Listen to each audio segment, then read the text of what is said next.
Season 15 of Apex Legends brought Catalyst into the mix, but didn't really change that many of the Legends' skill sets, abilities, cooldowns, or anything like that.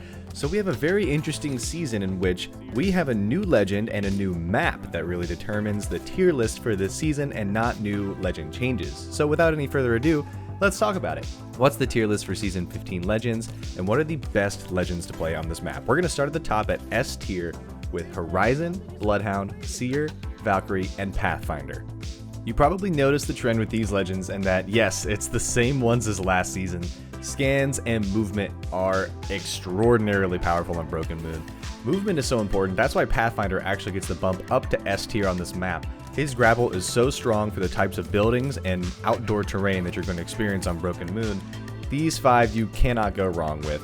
If you need scans, of course Bloodhound and Seer are your best options. If you need movement, Horizon and Pathfinder are outstanding, and Valkyrie with her own personal movement. And of course, Valkyrie's ultimate remains one of, if not the best ultimate in the game, completely getting your team out of harm's way.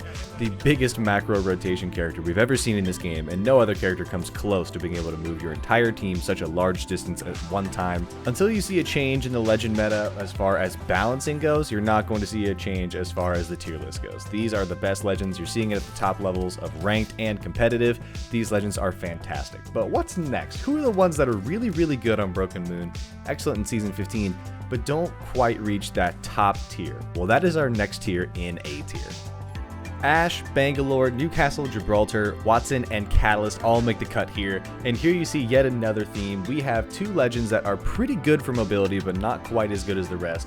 Bangalore with her double time and smokes is pretty good at moving a team out when she needs to, and Ashe still to this day is the most consistent Legend for moving your team from one spot to another without taking any damage at all with her phase breach. But next you see the defensive Legends, the good defensive Legends anyway.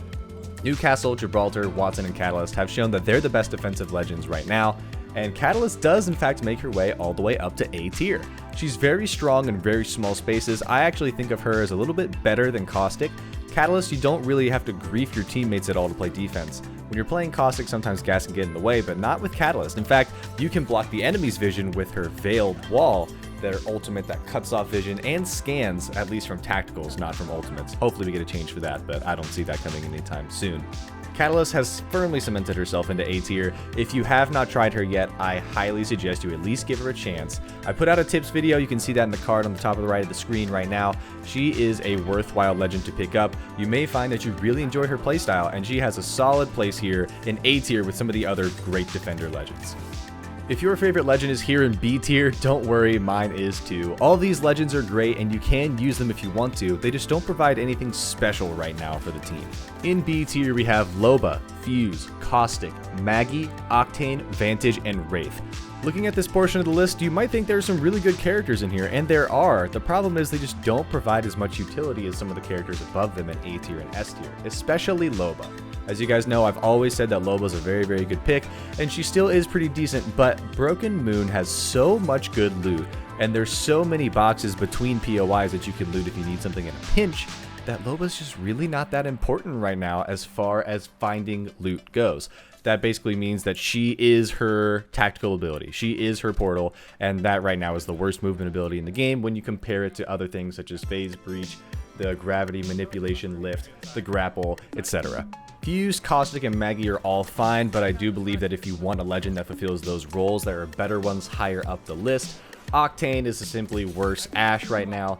Vantage is interesting because her ultimate is outstanding and her bat is okay, but the passive really isn't very worthwhile anymore. We thought it might be more useful than it is, but truly, Vantage is just a character with a super strong ultimate and a big old jump as a tactical, and that's kind of it. And Wraith, I miss Wraith. I do miss Wraith. I wasn't even a Wraith player, but right now, I don't think her portal is long enough. I think a good buff for Wraith might be to have her portal go back to a 100-meter distance, or she gets her instant phase back. Right now, she's pretty well balanced, and that's fine, but nothing too special, which is why she sits at B tier with the rest of these Legends.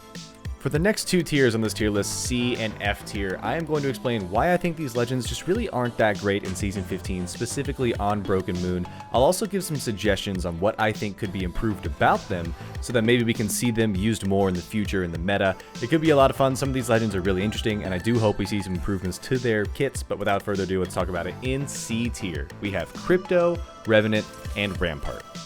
Starting with Crypto, it's a shame because I've always thought his character was the most unique out of all the legends in the game, and I really wish that there was a way to make him a lot better, but so far I haven't really been able to decide what would be best for him. Crypto's problem is the same that it's always been, and that is he is a useless character without his drone. As soon as his drone breaks, he's done. He's pointless. For about 30 to 40 seconds, he cannot accomplish anything for his team unless he's physically standing next to a beacon, and then he can scan that. But he really doesn't provide any utility when his drone is broken, and when his drone isn't broken, most of the time he has to actually be piloting it to get great use out of it, to move it around, to scan people. He could leave it up in one spot, but that makes it very easy to be broken. Crypto right now, I'm not really sure exactly what he needs, but he needs to have something and doesn't necessarily require the drone. That might not be very thematic, but right now he is so drone dependent that when it breaks, he is a useless character. You wouldn't even want him on your team if the drone breaks. You just have to stall until you get your drone back. I feel like Crypto needs something he can use perhaps without just his drone, or maybe the drone cooldown when you break it is a lot faster. Maybe he gets it back in like 15 or 20 seconds, because right now there's just a long stretch of time where he's not any good. Our boy Revenant. He is in a dangerous place because as soon as you make him too good, it's back to the Revtane meta where everyone's just popping totems and sending it at everyone with no warning whatsoever. But right now, it is his totem that's kind of the worst part of his kit. Because of that big visual burst that comes out of the totem, everyone sees exactly where you're coming from and knows you're coming, which I actually think might not be a good idea. Maybe my suggestion for Revenant would be, when you place the totem, there should still be a really big sound so everyone hears that it's coming, but you don't know exactly where it came from. Maybe take that visual pulse away so people don't know exactly where to aim, but they hear it and they know something is coming. Maybe that would be the best fix for Revenant. Rampart, she's simply the worst defensive legend. There are so many other better defensive options. I would just not suggest running Rampart. That's why she's down here in C tier. Maybe if the walls went up a little bit faster, maybe she was a little bit better in the open, but she requires so much previous setup time that she's going to be stuck down here in C tier for a while until her minigun just becomes busted and she can run around with it like an SMG. And down here at the bottom in F tier, we have Lifeline and Mirage yet again. My poor boy Mirage. Lifeline, I actually think there'd be a quick fix for this. I think if Lifeline had fast heals back, she would actually be very, very strong again. You give her the fast heals, she can quickly get back into fights when she takes damage. Of course, her health drone helps her teammates get back into fights quicker because all they have to do is pop a shield after getting revived and let the health drone get your health back up. I think fast heals would be great for her, but Mirage, he's a little bit more nuanced. Mirage is a character that I either think would be way overpowered or way underpowered, no matter what you do. So maybe something that would push him a little bit towards the overpowered side, but wouldn't be too strong, would be to give Mirage decoys muzzle flash. That means if you pop an ultimate and all your decoys are out, the main character, you, is shooting, I think all of the other decoys should also have muzzle flash. You can't do audio for gunshots because then you just have 9 devotions shooting at you in a building with a Mirage ult, which would be a little absurd. But anyway, that's the tier list. Let me know what you guys think down in the comments, and I appreciate you all watching. Have a great rest of your day. Make sure to subscribe, and I'll catch you all in the next one.